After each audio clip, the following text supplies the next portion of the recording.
Shalom, selamat pagi Bapak Ibu Saudara yang dikasihi Tuhan Yesus Kristus. Selamat kita berjumpa kembali dalam renungan pada pagi hari ini. Doa dan harapan saya saudara semua ada dalam keadaan yang baik, sehat, penuh sukacita, dan berlimpah berkat Tuhan. Sebelum kita mendengarkan renungan firman Tuhan, mari kita berdoa.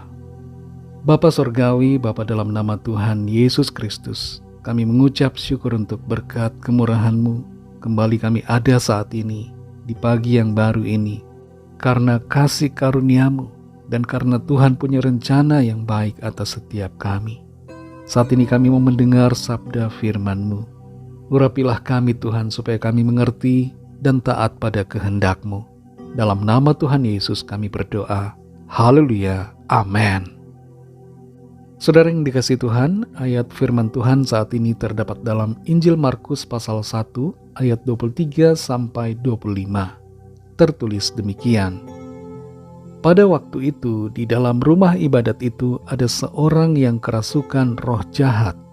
Orang itu berteriak, "Apa urusanmu dengan kami? Hai Yesus orang Nazaret, Engkau datang hendak membinasakan kami?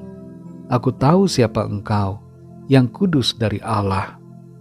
Tetapi Yesus menghardiknya, katanya, "Diam, keluarlah daripadanya."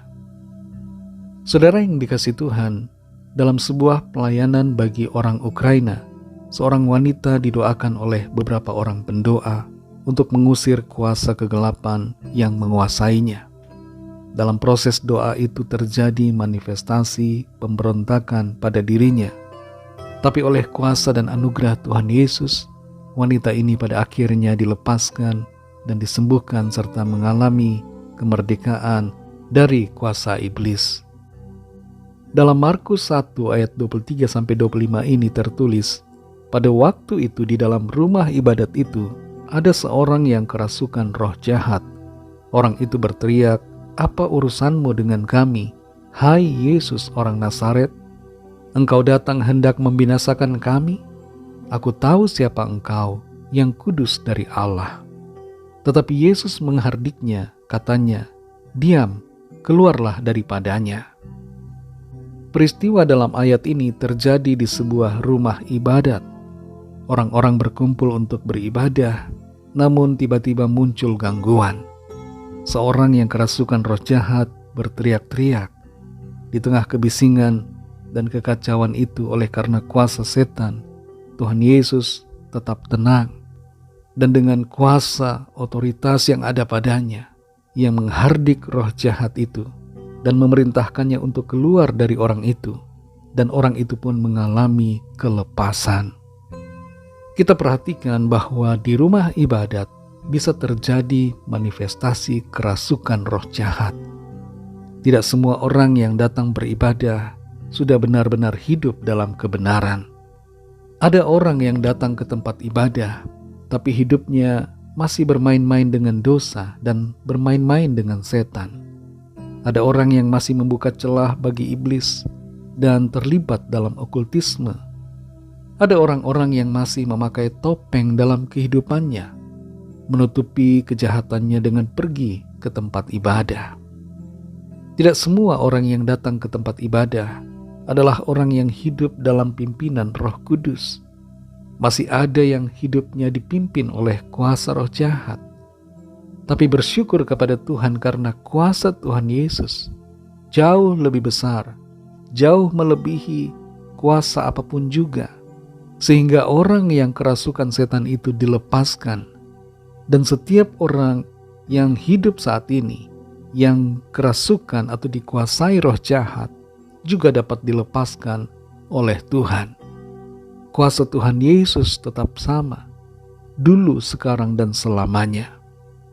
Tuhan Yesus datang untuk membebaskan kita dari segala bentuk penindasan dan belenggu kuasa iblis. Tidak ada kekuatan roh jahat yang dapat mengalahkan kuasa Tuhan. Apapun bentuk kerasukan yang mungkin kita alami, Tuhan Yesus mampu membebaskan kita.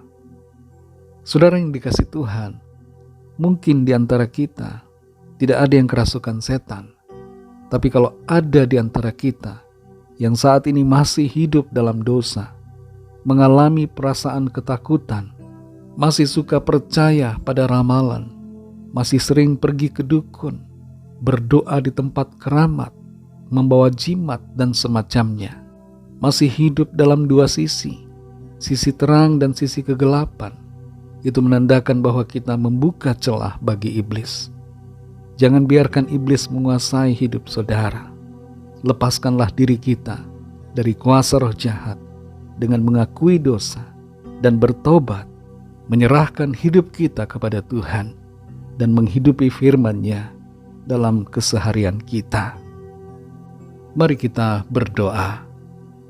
Terima kasih Tuhan Yesus, kami mengucap syukur untuk firman-Mu. Di dalam Tuhan ada kuasa, di dalam Tuhan ada pemulihan, ada kelepasan. Kuasa-Mu Tuhan masih tetap sama, bekerja pada hari ini. Kuasa-Mu yang dulu terjadi dan termanifestasi, dapat terjadi dan termanifestasikan dalam hidup kami saat ini.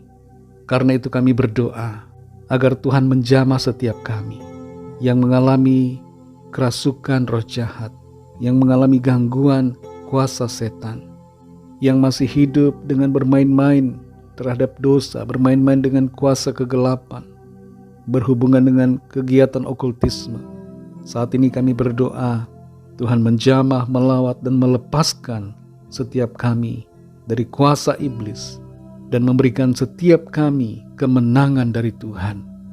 Pimpin hidup kami selalu ya Tuhan, untuk sungguh-sungguh mentaati firman-Mu, tidak membiarkan diri kami membuka celah sedikit pun bagi iblis, dan penuhi kami dengan Roh Kudus-Mu ya Tuhan. Pimpin dan kuasai hidup kami Roh Kudus, sehingga kami selalu berjalan dalam kuasa dan dalam terang-Mu. Terima kasih Tuhan, berkati kami di sepanjang hari ini, pimpin dan sertai kami dalam segala tugas aktivitas kami, dalam studi, dalam pekerjaan, dalam usaha, dalam pelayanan, dan dalam segala hal. Biarlah Tuhan senantiasa kami muliakan, dan kehidupan kami menjadi berkat kesaksian bagi banyak orang. Kami menyerahkan setiap pergumulan kami masing-masing ke dalam tangan Tuhan.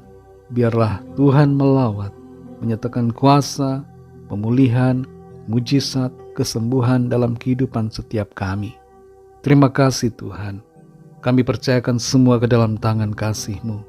Hanya dalam nama-Mu yang kudus, nama Tuhan Yesus Kristus, kami sudah berdoa dan mengucap syukur. Haleluya. Mari sama-sama kita berdoa, doa Bapa kami. Bapa kami yang di sorga, dikuduskanlah nama-Mu, datanglah kerajaan-Mu, jadilah kehendak-Mu di bumi seperti di sorga. Berikanlah kami pada hari ini makanan kami yang secukupnya, dan ampunilah kami akan kesalahan kami, seperti kami juga mengampuni orang yang bersalah kepada kami. Dan janganlah membawa kami ke dalam pencobaan, tetapi lepaskanlah kami daripada yang jahat, karena Engkaulah yang mempunyai kerajaan, dan kuasa dan kemuliaan, sampai selama-lamanya. Amin. Terimalah berkat Tuhan. Tuhan memberkati engkau dan melindungi engkau. Tuhan menyinari engkau dengan wajah-Nya dan memberikan kasih karunia. Tuhan menghadapkan wajah-Nya kepadamu dan memberikan damai sejahtera.